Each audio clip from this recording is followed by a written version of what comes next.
Chers internautes, bonjour, merci de nous rejoindre sur le plateau d'Informatique News pour cette édition du lundi 28 janvier d'Informatique News Hebdo.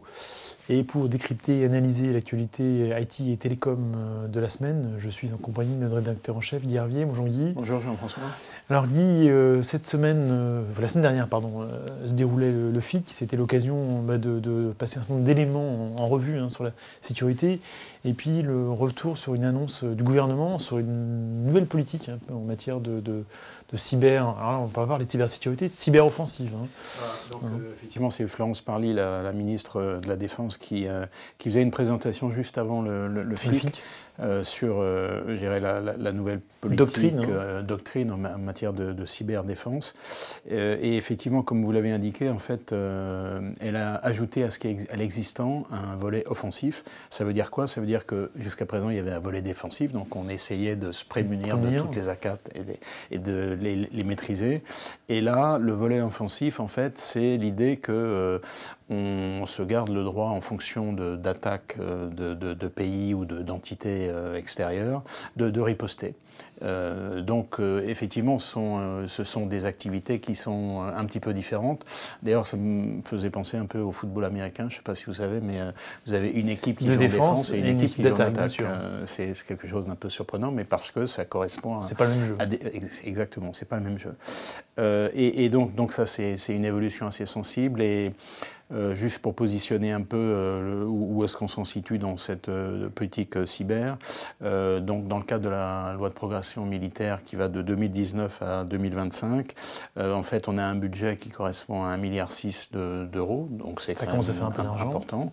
On va recruter plus de 1000 experts, donc évidemment ce sont des gens qui sont assez hautement spécialisés. Il va falloir les trouver. Il faut les trouver, ce qui portera, sachant qu'ils ne sont pas les seuls à les chercher, non, bien sûr. Ce qui portera à 4000 la totalité de l'équipe cyber au sein de cette nouvelle armée, on peut dire.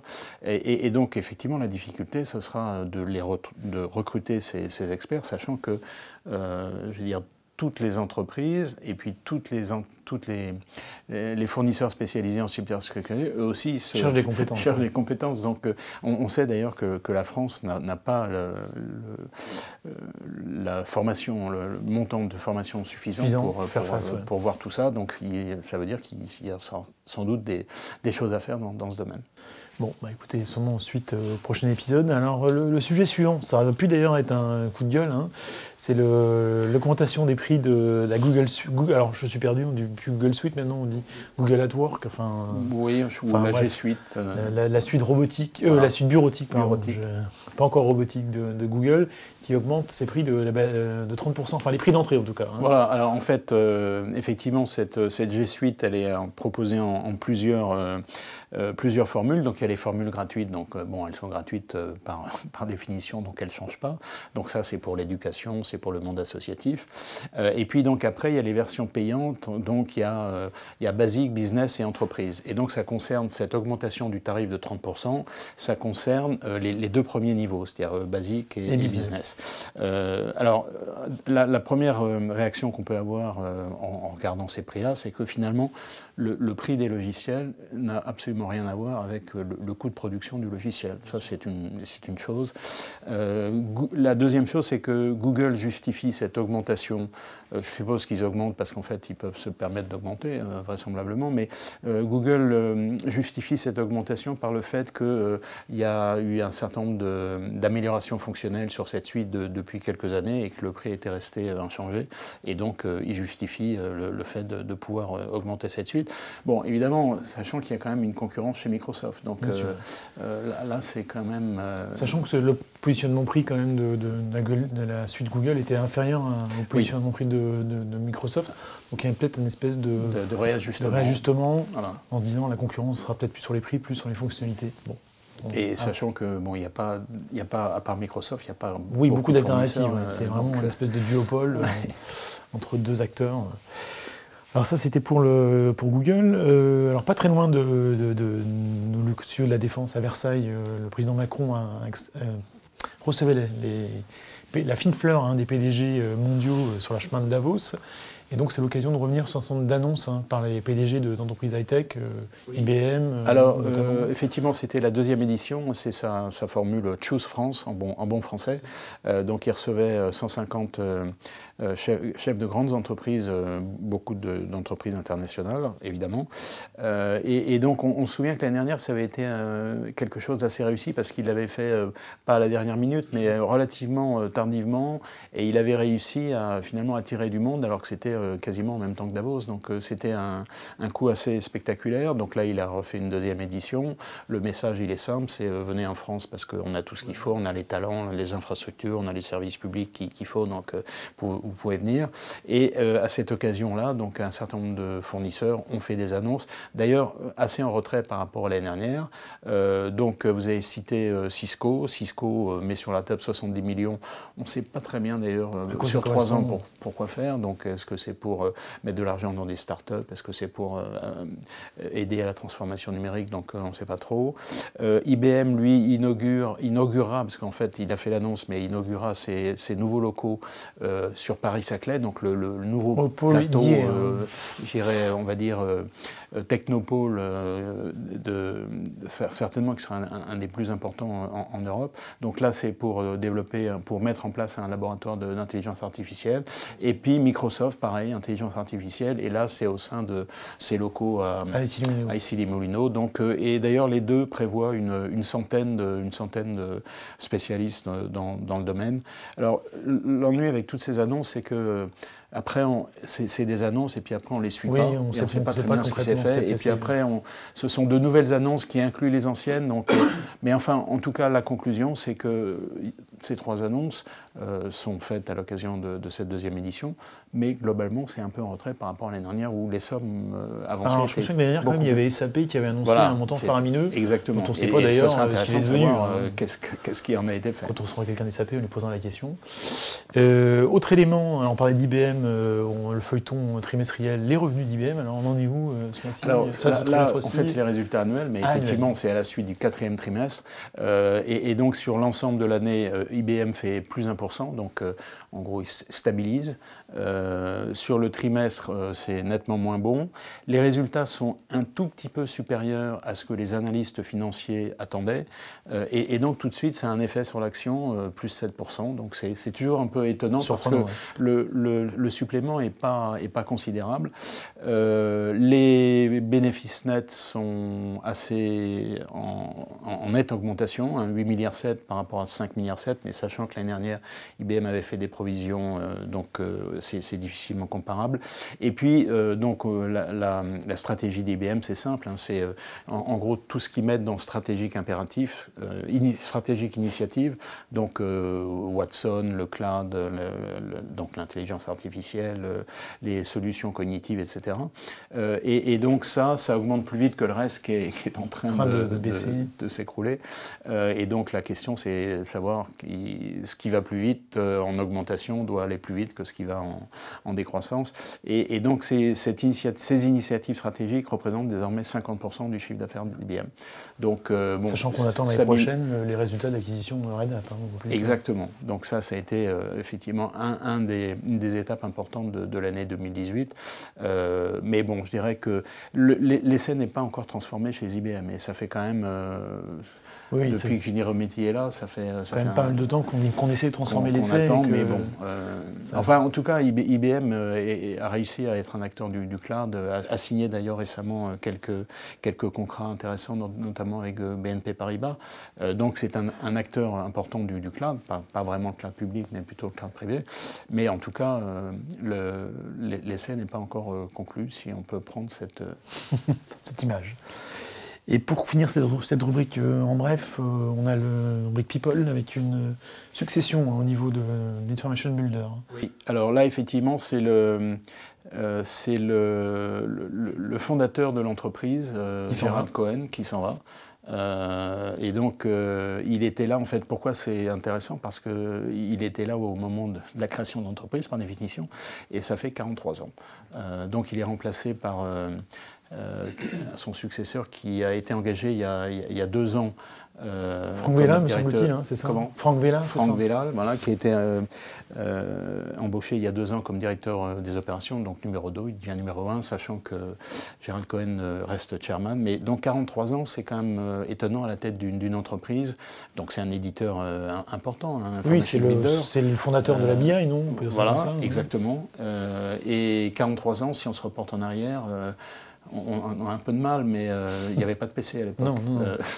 Évidemment, il y avait encore moins de smartphones. Mais, donc c'était quand même une autre époque. Bon, c'était quelque chose. C'était pas les cartes perforées, mais pas loin.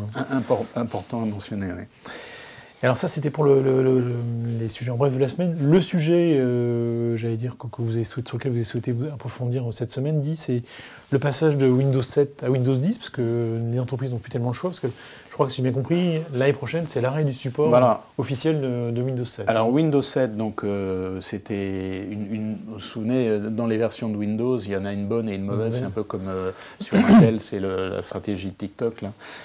Donc Windows 7, c'était une bonne version de Windows, et donc vous savez, chez Microsoft, il y a 5 ans, c'est le support standard, 5 ans le support étendu, et au bout de ces 10 années-là, alors au bout des 5 premières années, on fait juste de la maintenance fonctionnelle, on ne fait pas d'amélioration fonctionnelle, et puis au bout des 10 ans, il faut payer pour que ce soit maintenu. Et donc, dans un an, on arrive au terme de ces 10 ans, et donc bon, les entreprises le savent bien, hein, qu'il va falloir y passer, mais il est fort probable que dans un an, il y ait un certain nombre d'entreprises qui finalement... oui, c'est comme Windows 95, Windows 98, pardon, qui est resté, Windows XP, pardon, qui est resté...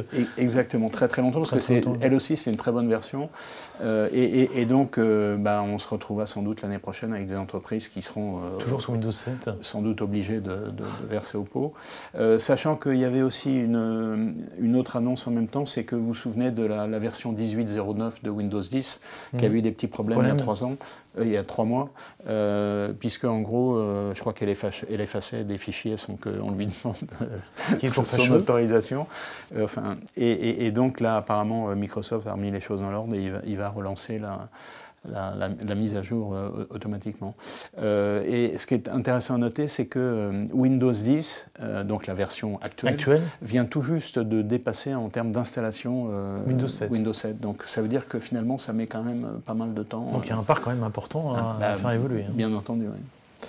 Bon, sûrement des sujets de 2019 avec des logiques de prestataires pour aider nos lecteurs à passer cette étape de migration de Windows 7 vers Windows 10. Ça, c'était pour la semaine passée. Pour la semaine à venir, un événement original, si je puis dire, la journée mondiale de la protection des données. Voilà, en fait, c'est aujourd'hui, hein, c'est le 28 janvier. Donc, au départ, c'est une initiative du Conseil de l'Europe. Et ça remonte à très loin, parce que les premières réflexions dans ce domaine, c'était en 1981. Donc elle a défini une sorte de convention de protection de la donnée qui a été ratifiée par un certain nombre de pays. Sauf que, évidemment, cette convention, elle date, hein, puisque oui. Donc à l'époque, Google n'existait même pas. Il faut évidemment remettre tout ça à jour. Et on sait très bien que, en particulier, d'ailleurs, c'est l'objet d'un affrontement qui devient de plus en plus âpre, si je puis dire, entre l'Europe et les États-Unis. Il y a une conception de la protection des données qui n'est pas tout à fait pareille. On sait bien que les entreprises, en tout cas les GAFA et puis toutes les entreprises qui tournent autour, entreprises américaines, elles ont une idée de la donnée qui n'est pas tout à fait... Et de la protection qui va avec, protection de la vie privée qui va avec, qui n'est pas tout à fait la même qu'en Europe.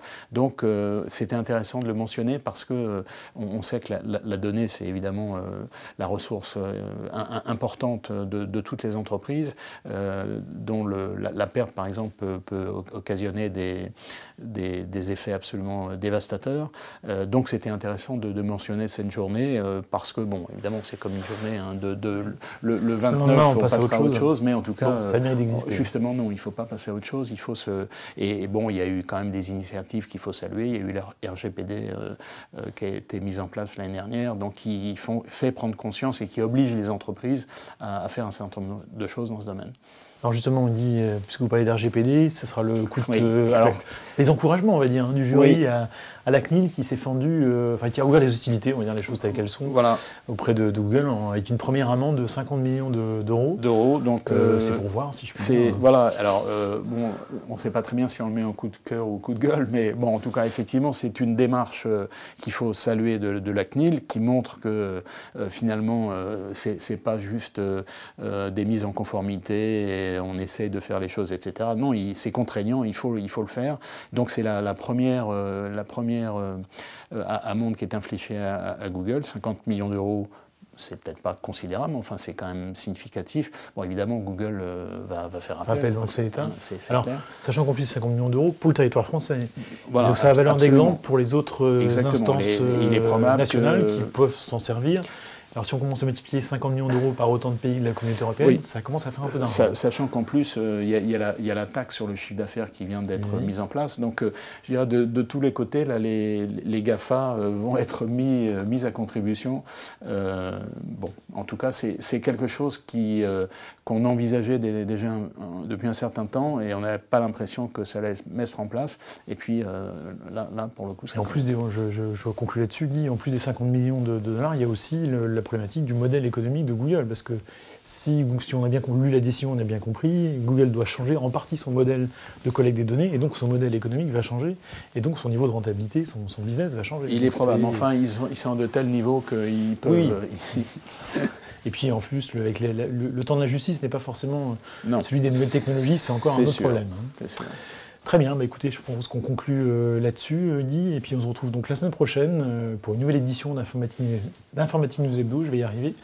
En attendant, très bonne semaine à toutes et à tous. Merci.